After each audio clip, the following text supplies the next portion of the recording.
Right बच्चे, तो आज से हम शुरू कर रहे हैं lysosomes on the recorded mode. और लाइसोसोम मुझे याद नहीं आ रहा, हम लोगों ने शायद बहुत क्विकली डिस्कस किया था लाइसोसोम लास्ट टाइम, तो इसीलिए इस बार इसे रिकॉर्डिंग में इंक्लूड कर रहे हैं। ठीक है, तो टॉपिक शुरू करते हैं। Lysosomes they are small spherical single membrane bound sac like structures. तो है ये छोटे छोटे से बॉल्स ही जिनके अंदर एंजाइम्स भरे हुए हैं। और पैकिंग कैसे हो रखा है, एक सिंगल मेम्ब्रेन से पैकिंग हो रखा है। तो स्मॉल है, स्फेरिकल है, लेकिन मेम्ब्रेन बाउंड है। हम ऐसी ही एक्सप्लेनेशन को शुरू करते हैं राइबोसोम्स के लिए, लेकिन वो मेम्ब्रेन लेस होते हैं, याद है ना। मेम्ब्रेन नहीं होती राइबोसोम्स के ऊपर। तो लाइसोसोम्स क्या है, वो स्मॉल है, स्फेरिकल है, लेकिन सिंगल मेम्ब्रेन बाउंड है, सैक लाइक स्ट्रक्चर्स हैं, जो कि साइटोप्लाज्म में यूनिफॉर्मली डिस्ट्रीब्यूटेड होते हैं। और उनके अंदर क्या कंटेन्ड है, डाइजेस्टिव एंजाइम्स। वो डाइजेस्टिव एंजाइम्स किसने बनाए हैं, आरईआर ने बनाए हैं। याद आ रहा है, एसईआर क्या बनाता था, लिपिड्स बनाता था। आरईआर क्या बनाता था, एंजाइम्स बनाता था। एंजाइम्स। तो आरईआर ने ये एंजाइम्स बनाए हैं जो कि एक्ट करता है, जिसे भी डाइजेस्ट करना हो। That can be the cell itself, that can be any organelle which is not performing properly, anything that has malfunction. Cell को उसे डिसइंटीग्रेट करना है, डिकम्पोज करना है, फिनिश ऑफ करना है, तो उसके ऊपर लाइसोसोम ही एक्ट करता है। ठीक है, तो देखिए फंक्शंस यहाँ पर समझे। Lysosomes acts as intracellular digestive system by destroying any foreign material that enters the cell, and hence these are called digestive bags. By doing this, they protect the cells from any harmful effect of foreign material such as the bacterial infection. तो cell के ऊपर bacterial infection होगा तो काफी हद तक बहुत सारे बैक्टीरियल इन्फेक्शंस को लाइसोसोम ही अटैक करके फिनिश कर सकता है। तो इसका प्राइमरी फंक्शन क्या मिला हमें, प्रोटेक्शन, सेल का प्रोटेक्शन, कि जब भी कोई इन्फेक्शन उसके ऊपर अटैक करेगा सेल पे, तो वो बैक्टीरिया को डाइजेस्ट कर जाएंगे। ठीक है, आ गई बात समझ में। पहला, डाइजेस्टिव बैग उसे क्यों कहा, समझ में आया। Next point, lysosomes remove the worn out cellular organelles by digesting them so that new replacements are done. By doing this, they remove the cell debris also. Thus, lysosomes are act as a garbage disposal system of the cell. These are also known as demolition squads, scavengers और cellular housekeepers. तो कुछ भी पूछा जा सकता है इसमें से, what is the name of the cellular housekeepers, what is the name of the cell scavengers, what is the name of the name the organelle that is also called demolition squads. तो ये सब नाम पूछे जा सकते हैं। ये हमें समझ में कैसे आएगा एग्जाम में, हमें समझ में आएगा कि जब वो हमें ये कहेंगे कि आपने सेल जो ऑर्गेनेल काम नहीं भी कर रहा था सेलुलर ठीक से, उसे डाइजेस्ट किया और उसके डेब्रीज से भी रिमूव कर दिया। मतलब अगर मुझे माइटोकॉन्ड्रिया एक्ट नहीं कर रहा है ठीक से, मुझे माइटोकॉन्ड्रिया को डाइजेस्ट करना है, तो इससे पहले तो फिनिश ऑफ करेगा, और फिर जो उसके डेब्रीज बाकी बच जाएंगे, कुछ फिनिश ऑफ करने के बाद कुछ तो बचेगा पोर्शन, कुछ छोटा सा तो कुछ तो बचेगा, फिर उसको भी फिनिश ऑफ करेगा लाइसोसोम। तो सेल मतलब अगर सेल माल फंक्शनिंग हो तो उसे भी फिनिश ऑफ करता है, उसके भी डेब्रीज खत्म कर देता है। ऑर्गेनल माल फंक्शनिंग हो तो उसे भी रिमूव करता है और उसके भी डेब्रिस भी फिनिश कर देता है। तो इसीलिए इसे सेल स्कैवेंजर्स भी कहते हैं। Whatever is remaining there, जो भी डिसइंटीग्रेटिंग मटेरियल है उन सबको भी क्लीन ऑफ कर देता है, इसीलिए उसे garbage disposable system of cell भी कहते हैं। अंडरस्टूड एवरीवन और नॉट, क्लियर नो। आगे, at the time of breakdown of cell structure, these lysosomes may burst and the enzymes released eat up their own cells. Thus, lysosomes are also known as suicidal bags of the cell. तो जब cell structure का breakdown हो रहा है, तो उस अब वो मतलब सेल फिनिश ऑफ हो रहा है, तो आप वो जो सेल है, आप वो सेल प्रॉपर फंक्शन कर ही नहीं पाएगा क्योंकि उसका सेलुलर स्ट्रक्चर खराब हो रहा है। इसीलिए जब उसका जब उसका सेलुलर स्ट्रक्चर खराब हो रहा है, तो अब वो बॉडी में नहीं रहना चाहिए। तो बॉडी में नहीं रहने के लिए वो कौन क्या यूज करेगा, लाइसोसोम, कि वो खुद ओपन बर्स्ट ओपन हो जाएगा सेल के अंदर और पूरा सेल डाइजेस्ट कर देगा। Not an organelle this time. जब लाइसोसोम को पूरा सेल फिनिश ऑफ करना है, तो वो उसके अंदर बस बर्स्ट ओपन हो जाता है और उसके सारे एंजाइम सेल में स्कैटर कर जाते हैं और वो सेल जो है वो पूरा फिनिश ऑफ हो जाता है वहां से। आई बच्चे बात समझ में कि नहीं आई? इस डायग्राम को देखें एक बार हम ध्यान से। यहाँ पर दिखा रहे हैं digesting food, digesting organelle and digesting cells के केस में लाइसोम्स तीनों कैसे काम करते हैं। देखो, जब सिर्फ फूड पार्टिकल को डाइजेस्ट करना है तो this round circle that you can you see my cursor, हाँ या मैं हाइलाइटर यूज करूं? चलो अभी देखो, ये दिख रहा है बच्चे, ये क्या है? ये फूड पार्टिकल है या फूड वैक्यूल है। और अब इसके ऊपर आए लाइसोसोम्स अपने एंजाइम्स लेकर, जो प्रोटीन्स लिखा है वहां पर, और वो इसके साथ अटैच हो गए। देखो, फूड वैक्यूल के साथ अटैच हो गए बट्स की तरह, और अंदर से ओपन हो गए। देन तो वो सारा एंजाइम फूड वैक्यूल के अंदर रिलीज कर दिया। अंडरस्टूड और नॉट बच्चे? जिसकी वजह से फूड वैक्यूल में अब क्या क्या हो गया? फूड भी हो गया और साथ में डाइजेस्टिव एंजाइम्स भी हो गए। तो जिसकी वजह से फूड वैक्यूल में से फूड सारा डाइजेस्ट हो जाएगा। आ गई बच्चे बात समझ में कि नहीं आई?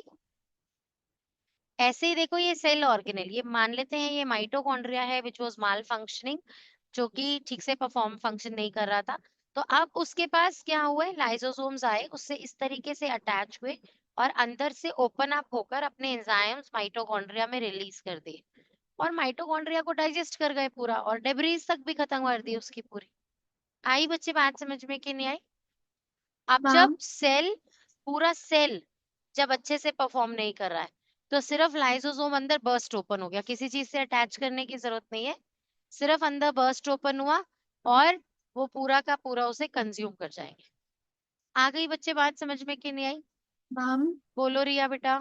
मैम, जो सेल होता है वो तभी बस्ट होता है जब लाइक उसके अंदर हाइपोटोनिक सॉल्यूशन हो। नहीं बेटा, अभी हम उसकी बात नहीं कर रहे हैं। वो तो जो आप बात कर रहे हो, वो आप कह रहे हो कि वो सेल, उसके अंदर जो सॉल्वेंट है उसका इनटेक इतना ज्यादा हो गया कि उसकी मेम्ब्रेन्स उसे कंटेन नहीं कर पाई और इसीलिए वो बर्स्ट ओपन हुआ। That is a different thing you are talking है। मैं जो बात कर रही हूँ यहाँ पर सेल खुद सुसाइड कर रहा है। क्यों सुसाइड कर रहा है? क्योंकि वो माल फंक्शनिंग कर रहा है। तो अब अगर आप देखो, पूरी बॉडी के अंदर कोई सेल खराब हो जाता है, तो उस एक सेल को कौन ट्रीट करेगा? तो लाइसोसोम व्हेन इट नोस कि ये इरिपेयरेबल है, ये ठीक नहीं हो सकता है, तो फिर वो उसको कंज्यूम कर देगा बॉडी में। है ना? आ रही है बच्चे बात समझ में कि नहीं आ रही? Yes ma'am. तो सेल्स का सेल्यूलर, आप इसे कहो क्लीनिंग मैकेनिज्म भी है, और सुसाइडल मैकेनिज्म भी है, जहां पर ये अगर सेल ठीक से परफॉर्म नहीं कर रहा है, तो सेल को या कोई ऑर्गेनेल अच्छे से परफॉर्म नहीं कर रही है, तो उसको डाइजेस्ट कर सकता है। आ गई बच्चे बात समझ में कि नहीं आई? चले अभी आगे। पीछे जो एक एग्जाम्पल दे रखा था वो ये दे रखा था कि स्पर्म के अंदर भी लाइसोसोम्स ही एक्ट करते हैं, ताकि स्पर्म की शेल ओपन हो और उसमें से जो न्यूक्लियाई है वो जाकर मर्ज हो जाए ओवम के न्यूक्लियस के साथ। ठीक है, चलो अभी माइटोकॉन्ड्रिया को पढ़ते हैं। बचपन से पढ़ते आ रहे हैं, पावर हाउस 7th क्लास में जब पहली बार सेल पढ़ा था तभी माइटोकॉन्ड्रिया पढ़ लिया था। माइटोकॉन्ड्रिया, माइटोकॉन्ड्रिया जो है वो powerhouse of the cell है ना? हमने ये बात बचपन से पढ़ी है ना कि ये पावर हाउस होता है। क्यों पावर हाउस होता है? क्योंकि ये एटीपी मॉलिक्यूल्स जनरेट कर रहा होता है। तो थोड़ा सा डेप्थ में जाकर आपको समझाती हूँ कैसे जनरेट होते हैं एटीपी मॉलिक्यूल्स, ताकि इसको पिक्चर क्लियर हो जाए माइंड में। अंदर क्या होते हैं? एडीपी मॉलिक्यूल्स होते हैं which are low energy particles. ADP, ये लो एनर्जी पार्टिकल्स है। इन सबके साथ एक एक पी और अटैच करते जाते हैं। ये आपने पीछे जब सेल मेम्ब्रेन पढ़ी थी, पिछली वीडियोस में है, जिसने नहीं देखी देखना जरूर। वहां पे एक डायग्राम दिखाया भी था कि किस तरीके से फॉस्फेट आयंस अटैच होते हैं तो ये एडीपी और एटीपी बन जाता है। याद आ रहा है? जहाँ प्लाज्मा यस मेम्ब्रेन पढ़ी थी हमने, राइट? तो अभी ये जो एडीपी पार्टिकल है ना, जब इसके साथ एक और फॉस्फेट अटैच कर दिया जाता है, that then becomes ATP, adenosine triphosphate, which is called as high energy particle. अब इसके अंदर हाई एनर्जी है जो कि हम कंज्यूम कर सकते हैं हमारे सेल्यूलर एक्टिविटीज के लिए। अब ये जो एटीपी पार्टिकल्स है, ये जो फॉस्फेट का अटैचमेंट है, ये होता कैसे है? ये होता है माइटोकॉन्ड्रिया के अंदर। माइटोकॉन्ड्रिया के अंदर छोटे छोटे से पार्टिकल्स हैं जिसे F1 F0 पार्टिकल्स कहा जाता है, जिन्हें कि आप ऑक्सीजोम्स भी कह सकते हैं। क्या कह सकते हैं? ऑक्सीजोम्स। ऑक्सीजोम्स। ऑक्सीजोम्स क्या करते हैं? ऑक्सीजोम्स एडीपी मॉलिक्यूल को एटीपी मॉलिक्यूल में चेंज कर देते हैं। आ रही है बच्चे बात समझ में कि नहीं आ रही? तो इसे अगर आप डायग्राम में बनाना चाहोगे ना, तो कैसे बनाओगे? सिर्फ ऐसे एक छोटा सा टेल पार्ट एंड एक छोटा सा हेड पार्ट, ऐसे बनाते हैं वो F1 F0 पार्टिकल्स या फिर ऑक्सीजोम्स। बस ऐसे छोटा सा हेड एंड टेल, जैसे मशरूम बनाया हो बहुत छोटा सा। आ रही है बच्चे बात समझ में कि नहीं आ रही? तो इस तरीके से बनते हैं माइटोकॉन्ड्रिया के अंदर ऑक्सीजोम्स। और ऑक्सीजोम्स क्या करते हैं? ऑक्सीजोम्स करते हैं ये एडीपी का चेंज इनटू एटीपी। आ रही है बेटा बात समझ में कि नहीं आ रही? अच्छा, मैं आपको एक और बात समझाती हूँ, ये होता कैसे है, ये एडीपी टू एटीपी कैसा चेंज हो रहा है। आप लोगों ने ये बात अभी तक पढ़ी है कि आप लोग खाना खाते हैं, कार्बोहाइड्रेट्स खाते हैं, उसे सिंपल शुगर्स में ब्रेक डाउन करते हैं और आपकी बॉडी उसे एसिमिलेट कर लेती है, मतलब वो सेल्स के पास चला जाता है, सारा का सारा सिंपल शुगर्स, है ना? और वो सिंपल शुगर सेल के अंदर जाकर आपको एनर्जी देता है। यही पढ़ा है हमने, ऐसे ही पढ़ा था। एक याद हो 8th क्लास में आप लोगों ने किया था, aerobic respiration and anaerobic respiration, याद आ रहा है? तो आपने एरोबिक रेस्पिरेशन के अंदर किया था कि ग्लूकोज सेल के पास जाता है, वहां पर जाकर उसका ब्रेकडाउन होता है, वहां पर वो ऑक्सीजन जो है उसकी प्रेजेंस में उस ग्लूकोज पार्टिकल की बर्निंग होती है और एनर्जी रिलीज होती है।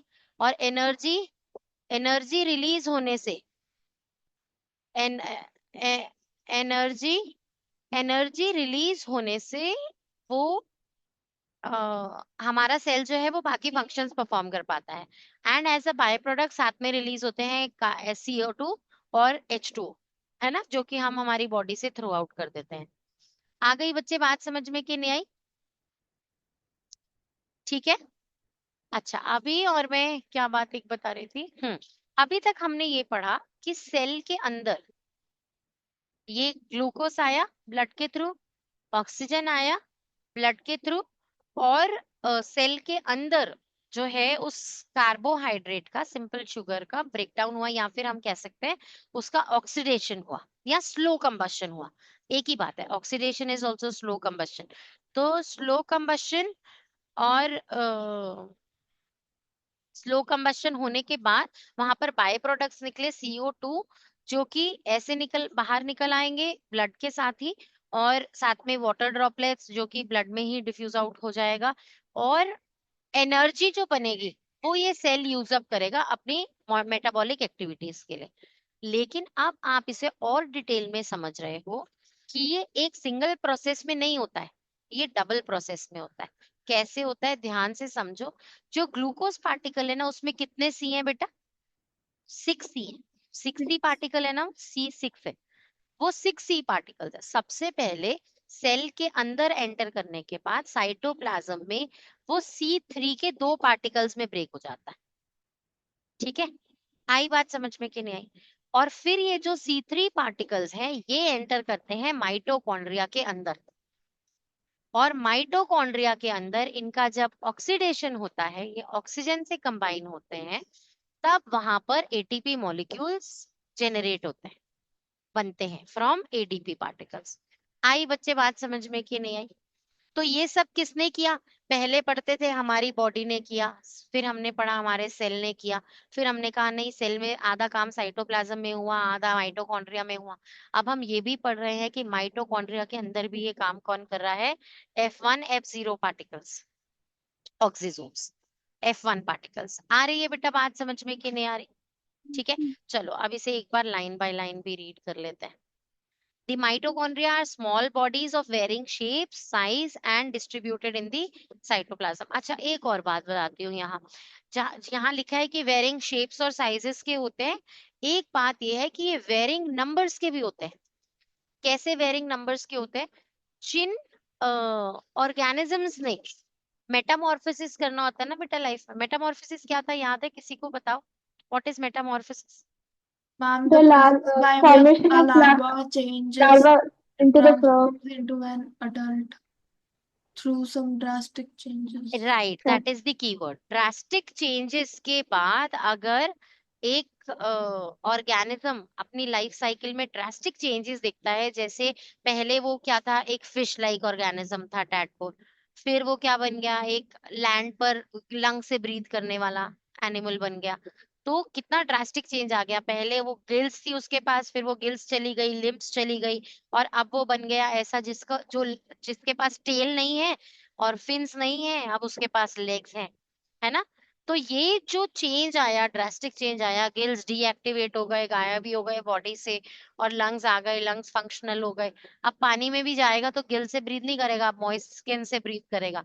तो कितना ड्रास्टिक चेंज आया। ऐसे ही ड्रास्टिक चेंज आता है बटरफ्लाई में। जितने भी ऐसे ऑर्गेनिजम्स होते हैं जो अपनी लाइफ में बहुत ड्रास्टिक चेंजेस शो करते हैं, वो उनके अंदर हमेशा नंबर ऑफ माइटोकॉन्ड्रिया बहुत हाई होता है। क्यों? क्योंकि इतने ड्रास्टिक चेंजेस के लिए उन्हें ज्यादा एनर्जी चाहिए। आ रही है बच्चे बात समझ में कि नहीं आ रही? तो वेरिंग नंबर्स भी है, यहाँ लिखा है सिर्फ वेरिंग शेप्स एंड साइजेस, वो वेरिंग नंबर्स में भी एग्जिस्ट करते हैं। ऐसे ही और एक चलो बात करते हैं स्पर्म। स्पर्म को बहुत ही ज्यादा हाई स्पीड चाहिए होती है ताकि वो ओवम में जाकर हिट कर सके after crossing a lot of obstacles. 10th में डिटेल में डिस्कस करेंगे। तो वो उसको बहुत हाई स्पीड चाहिए होती है, इसीलिए उसके अंदर भी माइटोकॉन्ड्रिया का नंबर बहुत हाई होता है। आ रही है बात समझ में बच्चे की नहीं आ रही? तो इन पर्टिकुलर कहा जाए जिस सेल को बहुत ज्यादा एनर्जी चाहिए, उस सेल में माइटोकॉन्ड्रिया बहुत ज्यादा होंगे। आ गई बात समझ में बच्चा? ठीक है, आगे चले। Now each mitochondrion, this is the singular thing, mitochondrion is the singular thing, is enclosed in a double membrane envelope. तो ये डबल मेम्ब्रेन बॉडी है बेटा। Outer membrane is having pores, बिल्कुल न्यूक्लियस की तरह ही आउटर मेम्ब्रेन पर pores होते हैं, होल्स होते हैं। whereas the inner membrane is thrown into folds called cristae। अच्छा, अब एक और बात बताती हूँ, अक्सर एक कंफ्यूजन होती है क्रिस्टे की, एग्जाम में इसे नोट कर लो, क्रिस्टे और सिस्टर्ने। याद आ रहा है सिस्टर्ने वर्ड पढ़ा था? कहाँ पढ़ा था सिस्टर्ने, बताओ। ये दोनों वर्ड्स बहुत कंफ्यूज होते हैं, और जब टीचर्स इनकी डेफिनेशंस पूछ लेती हैं तो बच्चे अक्सर स्वैप कराते हैं चीजों को। सिस्टर्ड ने तो गोल्जी apparatus में था ना। Yes absolutely. वो जब हम एंडोप्लाज्मिक रेटिकुलम में भी ऐसा फ्लैप लाइक बोलते हैं तो हम उन्हें सिस्टर्नेस ट्यूब्यूल्स। बोलते हैं, है ना, ऐसे फ्लैट। तो इन्हें ट्यूब्यूल्स। सिस्टर्नेस बोलते हैं, but cristae is throne into folds like this, ऐसा स्ट्रक्चर। अब यही अगर एक और बाहर की मेम्ब्रेन में पैक हो जाए तो देखो बन गया माइटोकॉन्ड्रिया का स्ट्रक्चर। बहुत गंदा बन रहा है आज क्योंकि मैं पेन यूज नहीं कर रही हूँ आज। आ रही है बच्चे बात समझ में? What is cristae, what is sister ने, ये बहुत ऑफ्टन कंफ्यूज करते हैं बच्चे, इसीलिए इसको ध्यान से याद रखो। एग्जाम में डेफिनेटली एक बार तो टीचर जरूर कोशिश करेगी इस पे प्ले करने की। आई बात समझ में? Yes ma'am. चलें, अभी नोट कर लिया या आगे रीड करें? Now which are studded with tiny rounded bodies called F1 particles or oxysomes, जिसके अंदर tiny little छोटी छोटी राउंडेड बॉडीज हैं जिसे ऑक्सीजोम्स कहा जाता है। Mitochondria is filled with proteinaceous gel like matrix. तो इसका मतलब बहुत सारे प्रोटीन वाला मैट्रिक्स है इसके अंदर यहाँ present, that contain some small sized ribosomes, जिसके अंदर राइबोसोम्स भी प्रेजेंट है। तो आप देख रहे हो मैं कितनी सारी बातें न्यूक्लियस जैसी नहीं बताती जा रही। मैंने बोला कि एक प्रोटीनेशियस मैट्रिक्स भी है, स्मॉल राइबोसोम्स भी है, जो कि कहाँ थे, न्यूक्लियस में थे, न्यूक्लियस में। है ना। और साथ में इसमें सर्कुलर डीएनए मॉलिक्यूल भी प्रेजेंट है, डीएनए भी है इसका अपना। इसीलिए ये सब चीजें होने की वजह से इसमें डीएनए भी है, इसमें प्रोटीनेशियस जेल लाइक मैट्रिक्स भी है, इसमें राइबोसोम्स भी है, इसीलिए एक इसे सेमी ऑटोनॉमस बॉडी भी कहा जाता है बेटा। Why is mitochondria called as semi-autonomous body? It is a very important question from your examination point of view. क्यों कहते हैं? क्योंकि ये काफी हद तक अपना डिवीजन खुद कंट्रोल कर सकता है, क्योंकि इसके पास अपना डीएनए मटेरियल है। आ रही है बेटा बात समझ में कि नहीं आ रही? मैम इसका भी डिवीजन होता है क्या? हाँ बेटू, क्यों नहीं, सेल में मल्टीपल माइटोकॉन्ड्रियाज बनने हैं तो नहीं बनेंगे अंदर, यस मैम। है ना? तो चलो अब फंक्शंस रीड करते हैं। Mitochondria serve as the site of cellular respiration, यही वो जगह है जहां एक्चुअली सेल्यूलर रेस्पिरेशन हो रही है।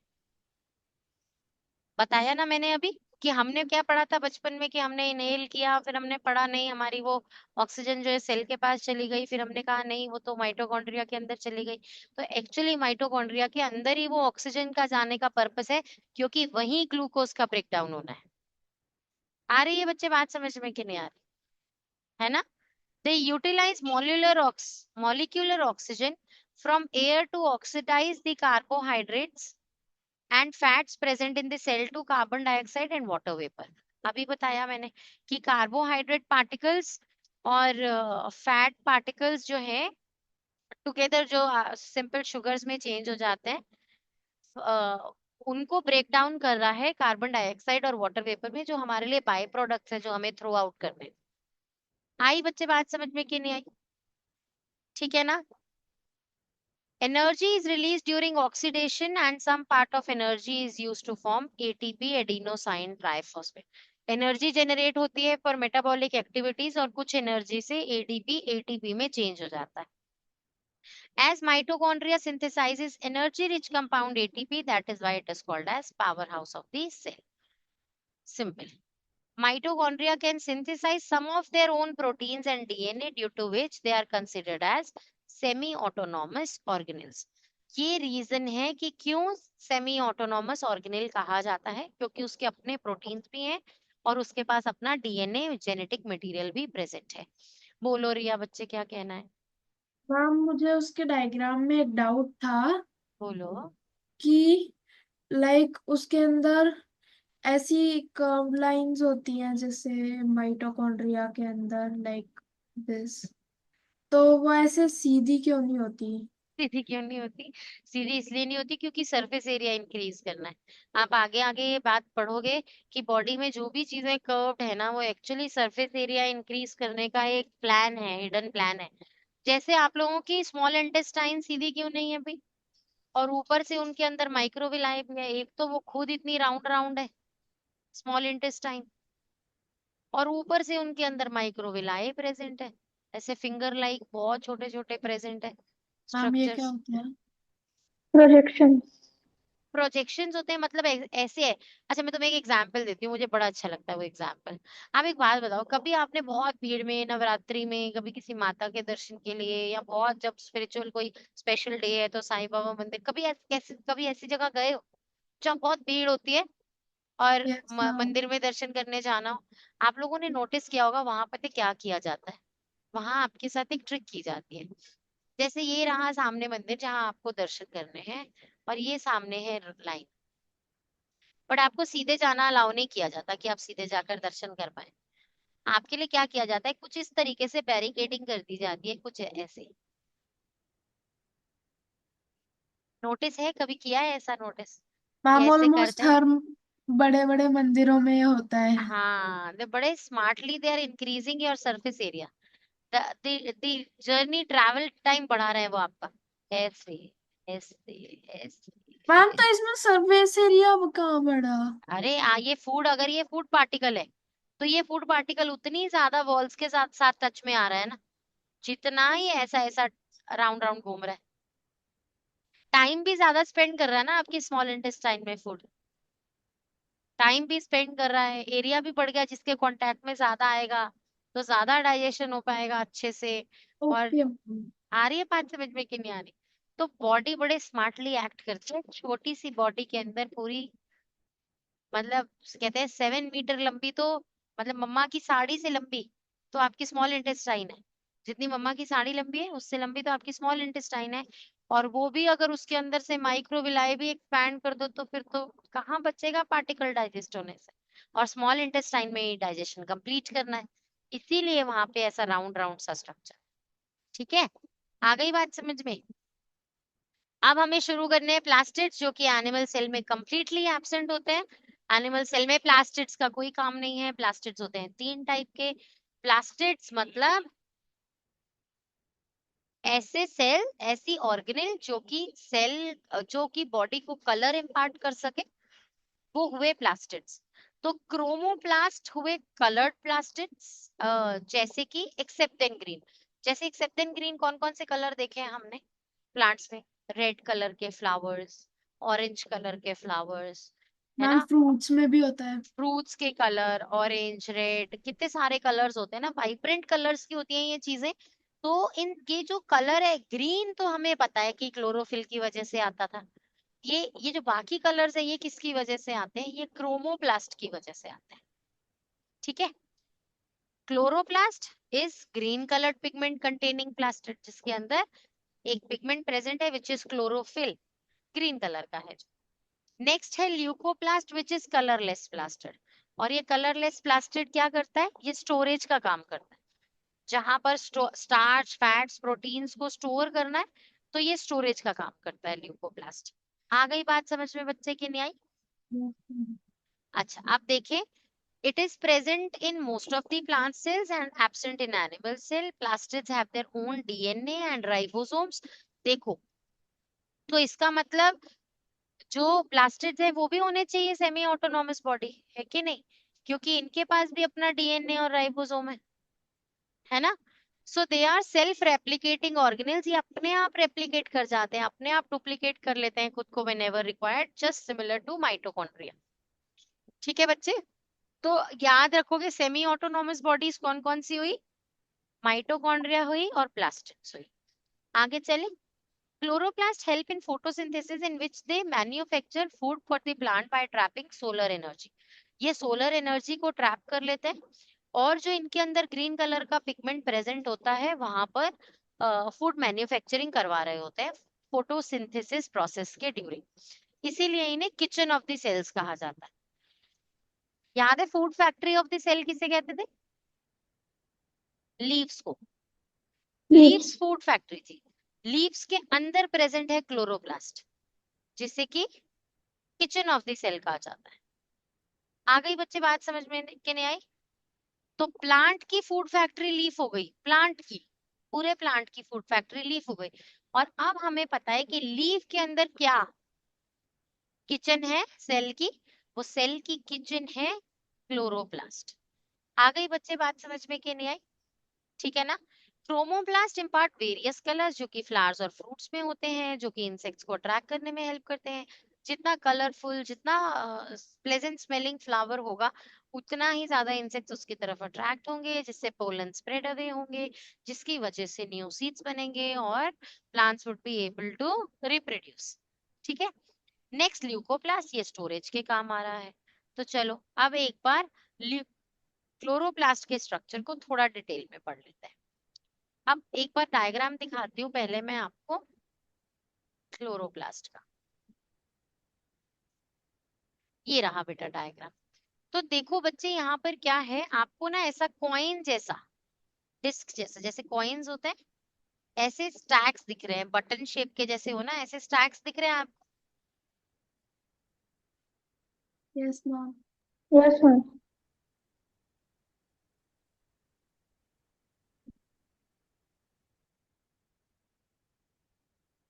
इस तरीके से। तो इस तरीके से मल्टीपल यूनिट्स दिखेंगे आपको। ये मल्टीपल यूनिट्स हैं ऐसे, और ये आपस में कनेक्टेड है। आपस में ये सब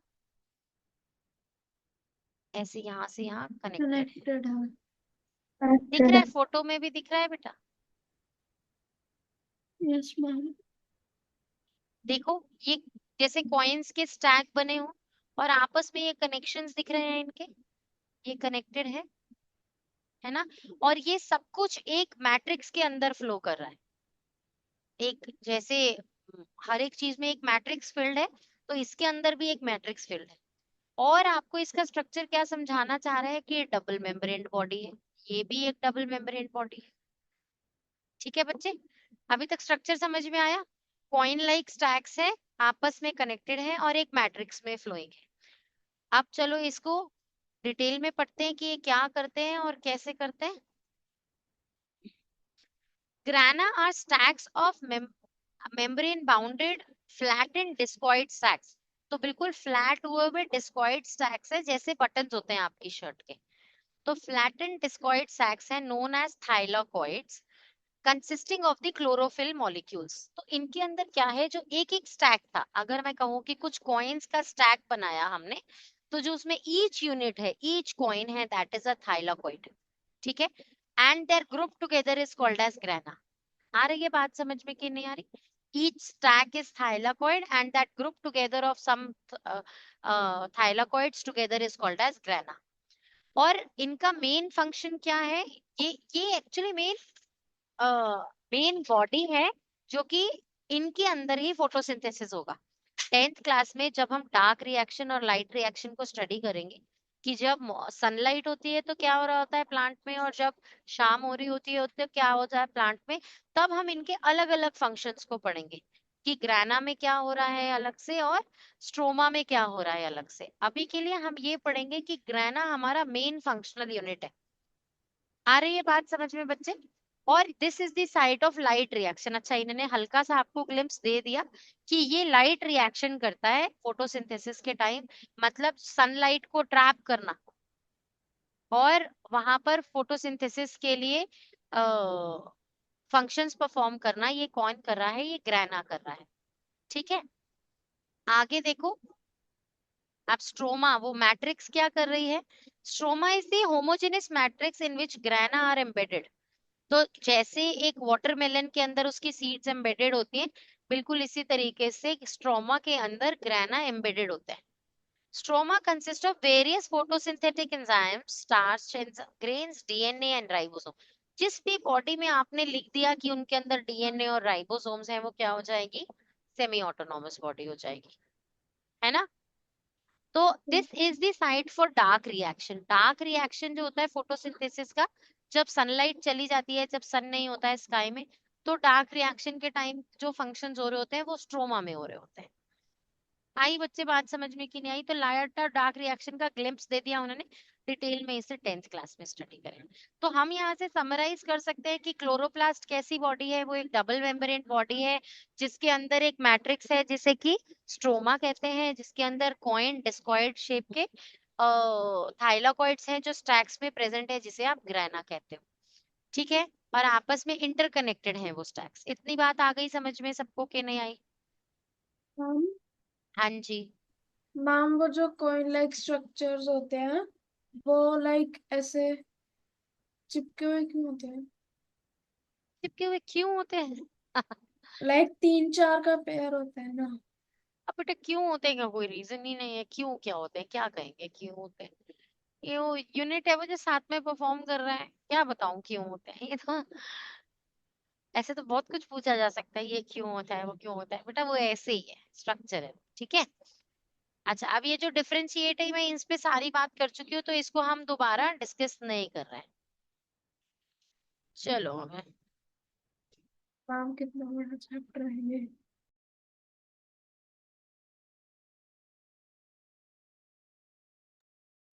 मैम हमारी टीचर बता रही थी टिश्यू वाला चैप्टर इससे भी ज्यादा लाइक कॉम्प्लिकेटेड है एंड लॉन्ग है।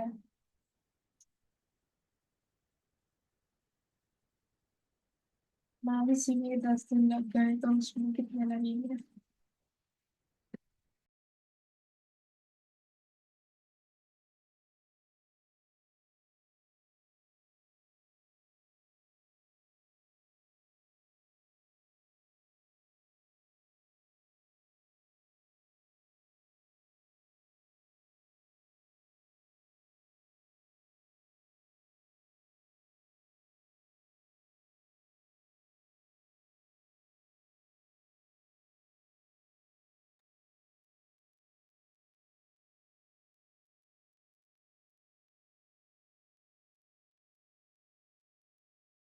मैम हाँ जी बेटा चलो।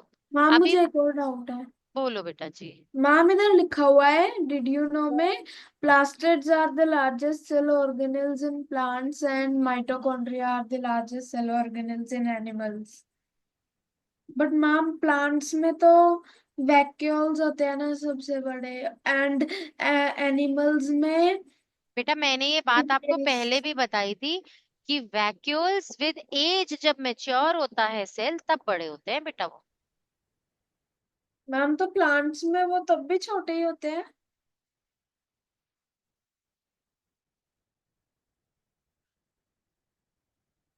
मैम।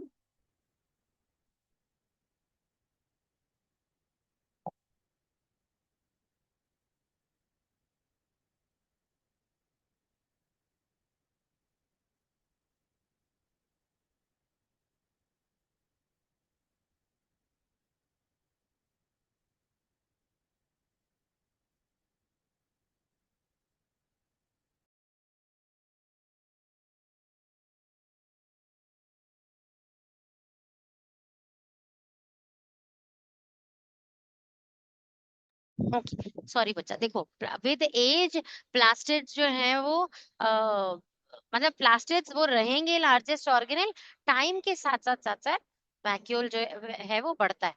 मैंने आपको ये बताया भी था कि अगर आप किसी उसको ऑब्जर्व कर रहे हो तो जितना बड़ा वैक्यूल होगा उससे पता चलेगा कि वो किस मेच्योरिटी पे है। और जब आप वो पढ़ेंगे ना 10th क्लास के अंदर टिश्यूज पढ़ेंगे, 10th क्लास में नहीं, नेक्स्ट चैप्टर टिश्यूज पढ़ेंगे जब आप 9th क्लास में जब आप टिश्यूज पढ़ेंगे तो आप देखेंगे कि दो तरीके के टिश्यूज होते हैं, एक होते हैं मेरिस्टेमेटिक टिश्यूज, एक होते हैं परमानेंट टिश्यूज। मेरिस्टेमेटिक टिश्यूज होते हैं जो कंटिन्यूअसली डिवाइड कर रहे होते हैं फटाफट फटाफट, कि थोड़ा सा ही बड़ा हुआ और डिवाइड कर गया, थोड़ा सा ही बड़ा हुआ और डिवाइड कर गया। और जो परमानेंट टिश्यूज होते हैं जिन्होंने डिवाइड नहीं करना, उनके अंदर बड़े बड़े वैक्यूल्स हो जाते हैं, वो फिर एक परमानेंट सेल बॉडी बन गया। फिर उसने डिवीजन का काम नहीं करना, उसने सेल प्लांट को एक स्ट्रक्चर देना है। तो अभी आगे आएंगे नेक्स्ट चैप्टर में तो डिस्कस करेंगे इसके ऊपर। अभी के लिए चलते हैं आगे, जल्दी से वैक्यूल फिनिश करते हैं क्योंकि हम पहले भी आई थिंक स्टडी कर चुके हैं वैक्यूल, है ना। Yes ma'am. तो vacuoles are fluid filled or solid filled, usually single membrane bound spaces. In animal cells, vacuoles are rare, smaller, and temporary. They store water, glycogen, and proteins. तो different चीजें store करते हैं vacuoles अपने अंदर, small होते हैं, rare होते हैं, temporary होते हैं. Now they serve as osmoregulatory organelles in protozoans and ingestion of nutrient material in amoeba and paramecium. मतलब कहने का ये है बेटा कि अगर आपको कुछ इंजेस्ट करना है तो वैक्यूल में पैक करके आप अपनी बॉडी में इंजेस्ट करते हो। याद है अमीबा के लिए किया था हमने पढ़ाई, कैसे की थी कि वो कैसे इंजेस्ट करता है चीजों को। फूड ईटिंग, या किसको याद आएगा, सेल ईटिंग। क्या है, क्या है cell eating? Phagocytosis. Endosmosis. Phagocytosis. Phagocytosis. Phagocytosis. तो जब अमीबा ने फैगोसाइटोसिस करना है तो वो क्या करेगा, वो इस तरीके से उसके आसपास अपना स्यूडोपोडिया एक्सटेंड कर देगा, है ना, और यहाँ से ब्रेक हो जाएगा और ये फिर एक पूरा सर्कल बनकर फूड के साथ अंदर आ जाएगा। तो ये देखो वैक्यूल में ही तो पैक होकर आया। तो ये एक इंजेक्शन मैकेनिज्म है ना। समझ में आया क्या था इस वर्ड का, भारी से वर्ड का मतलब इंजेक्शन मैकेनिज्म कुछ भी नहीं था जो कई सालों से पढ़ रहे हैं। इंजेक्शन मैकेनिज्म मतलब फूड को अंदर लेने के लिए पहले वो अपने जो सूडोपोडिया है उससे एक वैक्यूल क्रिएट करेगा और फिर फूड को अंदर इंजेस्ट करेगा। और फिर आप देखोगे कि आगे आगे क्लासेस में, जब आप सीनियर क्लासेस में अगर बायो ऑप्ट करते हो तो ये देखोगे कि ये जो सूडोपोडिया है ये ही एंजाइम सिक्रीट करेगा अंदर के अंदर ही, और ये कॉन्ट्रैक्टाइल वैक्यूल की तरह मतलब डाइजेस्ट करेगा ये फूड को, ऐसा समझ सकते हैं। ठीक है, अच्छा अब आगे चलते हैं और क्या पढ़ना है हमें। अच्छा जहां भी वर्ड लिखा हो osmo regulatory organelle, what is osmo regulatory? Osmosis को रेगुलेट करने वाली ऑर्गेनिल, जो कि बॉडी में ऑस्मोसिस रेगुलेट करती है। ऑस्मोसिस बहुत अच्छे से पढ़ लिया आपने लोगों ने लास्ट वीडियोस में, है ना। जिसने नहीं देखा था वो वीडियो वो प्लीज देख लेना जाके। तो ऑस्मो रेगुलेटरी ऑर्गेनिल्स की तरह काम करते हैं वैक्यूल्स, कि सेल को सॉल्वेंट अंदर लेना है या नहीं लेना है, दे विल बी डिसाइडेड। ठीक है, आगे चले। अब देखो बेटा, अब सीबीएसई के सिलेबस में पेरिक्सोसोम्स तो है नहीं, तो इसे मैं नहीं कराऊंगी, इसके आगे इट इज ओवर। इसे लास्ट वैक्यूल्स को डिटेल में खत्म कर रहे हैं। In plant cell the vacuoles are large, distinct and permanent. In mature plant cells vacuole occupies, देखो लिखा है ना यहाँ पे, in mature plant cells. Mature plant cells में ऑलमोस्ट 90% तक का सेल वॉल्यूम जो है वो वैक्यूल ही एक्वायर कर लेता है और सेंट्रल पोजीशन पे आ जाता है, और जो न्यूक्लियस है वो साइडलाइन हो जाता है, कॉर्नर में पुश ऑफ हो जाता है। Due to this, the nucleus and other organelles are pushed near the cell wall. The vacuole is bounded by membrane known as tonoplast. तो ये याद रखो, लिख लो, what is tonoplast? Tonoplast is the membrane of vacuole. लिखो जल्दी से, tonoplast आ जाता है एग्जाम में, जल्दी जल्दी से।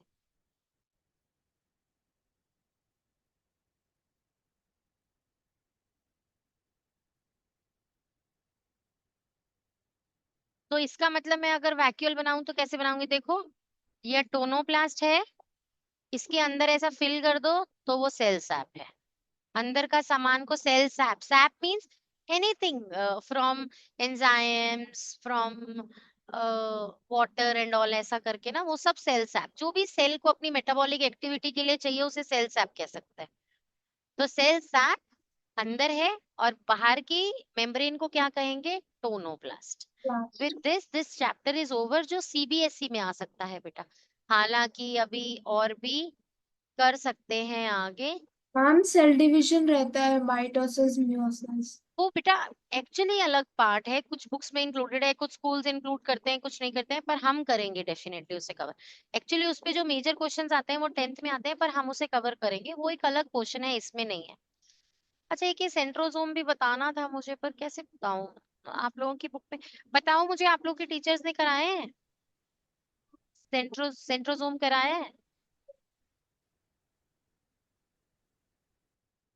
मैम अभी तो नहीं किया, बट हमारा चैप्टर खत्म नहीं हुआ। मैम चलो मैं आपको एनसीईआरटी में समझा दिया। देती हूँ, मैं समझा देती हूँ, कोई बात नहीं, समझा देती हूँ। तो सुनो, जैसे कि एक ये इस तरीके से, और ये इस तरीके से परपेंडिकुलरली अलाइंड, दोनों, देखो ये दो परपेंडिकुलरली अलाइंड चीजें है ना, यहाँ पे देखो दिख रही है ये दो सिलेंडर्स परपेंडिकुलरली अलाइंड। ये जो आपको सर्कल दिख रहा है ना, अभी 10th क्लास में आप पढ़ोगे कि ये सर्कल नहीं है, ये एक्चुअली एक स्ट्रॉस से बना हुआ स्ट्रक्चर है। आप इमेजिन करो आपके पास बहुत सारी स्ट्रॉज हैं, और आप उन्हें आपस में 3-3-3 के पैटर्न में जोड़कर पहले उनके कॉम्बिनेशंस बना लेते हो। जैसे कि मैं आपसे कहूं, मैं अभी उसको हॉलो नहीं बनाऊंगी, ऐसे चलो, सिलेंड्रिकल शेप नहीं है इसके अंदर, तो जैसे ऐसे समझ ले कि ये कुछ इस तरीके से 3-3 स्ट्रॉज आपस में जोड़ दी, ठीक है, फेविकॉल से चिपका दी 3-3 स्ट्रॉज।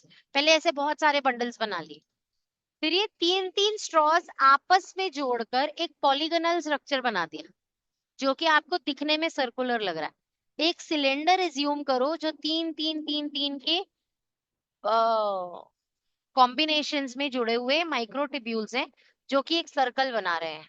और ऐसे दो सेंट्रियोल्स जब परपेंडिकुलरली अलाइंड होते हैं तो together they are called centrosome. और इनका एक बड़ा ही ब्यूटीफुल फंक्शन है, जैसे ही सेल मेच्योर हो जाता है और सेल डिवीजन करनी होती है ना उस सेल ने, वैसे ही ये दोनों के दोनों सेंट्रियोल्स अलग अलग कॉर्नर्स पे जाकर एक पोल्स एग्जिस्ट करा देते हैं, जिन पोल्स के बीच में ओरिएंटेशन होती है फाइनली, और सेल्स जो है वो डिवाइड करते हैं। मतलब ये दोनों सेंट्रियोल्स जो अभी परपेंडिकुलर दिख रहे हैं आपको, जब सेल ने डिवाइड करना होगा, एक यहाँ पर आ जाएगा और एक इधर चला जाएगा, और फिर इनके बीच में एग्जिस्ट करेंगे स्पिंडल्स। वो सब क्या है, जब सेल डिवीजन पढ़ाऊंगी तो पढ़ाऊंगी इस तरीके से, और इन्हीं के ऊपर डिवीजन जो है वो स्टार्ट होगी। मैम इनके ऊपर क्रोमोसोम्स लगे होते हैं। यस राइट, इन्हीं पे ओरिएंटेशन होगी उनकी और डिवाइड होंगे, ठीक है। पढ़ लें इस टॉपिक को जल्दी जल्दी से। Centrosomes consist of two granules like centrioles and is not covered by any membrane. Centrioles are hollow and cylindrical structures that are made up of microtubules. जैसा मैंने बताया कि centrioles क्या है, एक hollow cylindrical structure है जो कि माइक्रोट्यूब्यूल से बने हैं, तीन तीन तीन की पेयर में।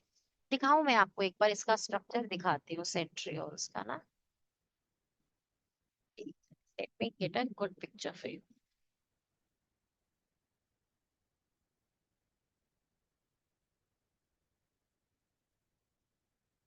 हाँ, because this will fit very well into the explanation that I have given you. देखो बच्चा, दिख रहे हैं वो तीन तीन तीन के स्टैक्स आपको?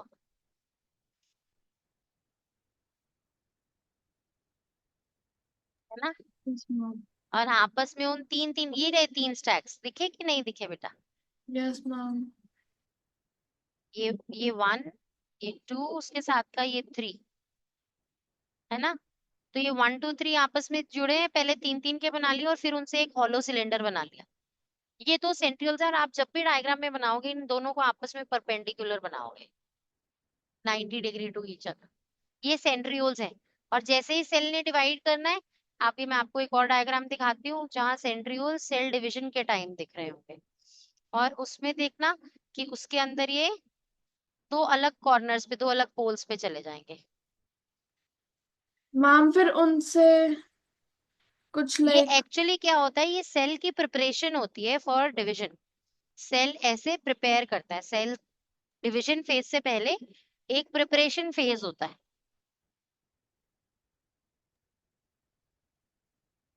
मैम फिर इनमें कुछ थ्रेड लाइक स्ट्रक्चर होता है जो लाइक जो क्रोमोसोम्स होते हैं उनको डिवाइड कर देता है दोनों राइट, में। Absolutely right.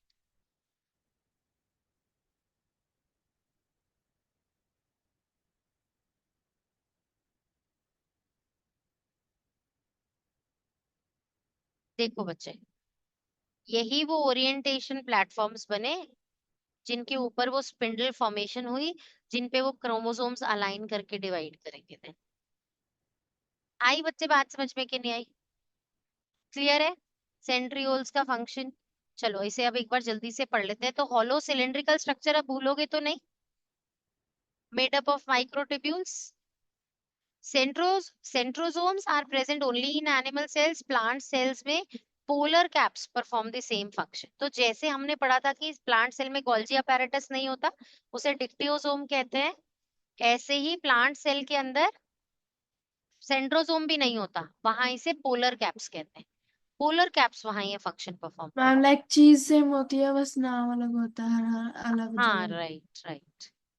So centrosome is involved in cell division in animal cells. At the time of cell division, centrioles move to the poles of the cells and help in formation of spindle. और spindle के ऊपर ही movement होती है। आ गई बच्चे बात समझ में कि नहीं आई? With this chapter is over. मैं आपको ये देखो, अभी ये चेक योर प्रोग्रेस है, इसका स्क्रीनशॉट ले लो, ये कंप्लीट करना है, और नीचे जो प्रैक्टिस क्वेश्चंस हैं that I will send you, इसे प्रो करो, और इतने में मैं माइटोसिस मियोसिस नेक्स्ट क्लास में आप लोग को करा दूँ। ठीक है? ओके बच्चा लोग, ये स्क्रीनशॉट ले लिया? मैम प्रैक्टिस हाँ रे बेटा, क्वेश्चन ग्रुप दिखा में शेयर सकते कर हो? देना इसे। प्रैक्टिस क्वेश्चंस मैं सेंड कर दूंगी बेटा, बस मुझे टैग कर दो ग्रुप में, एट, जैसे भी आपने मेरा नाम स्टोर किया हुआ, एट अलका मैम, और टैग करके लिख दो, ma'am please share the practice questions. तो मैं जैसे ही अभी रात को इस बैच के बाद नेक्स्ट बैच के साथ फ्री होंगी तो मैं आपको वहां शेयर कर दूंगी। ओके?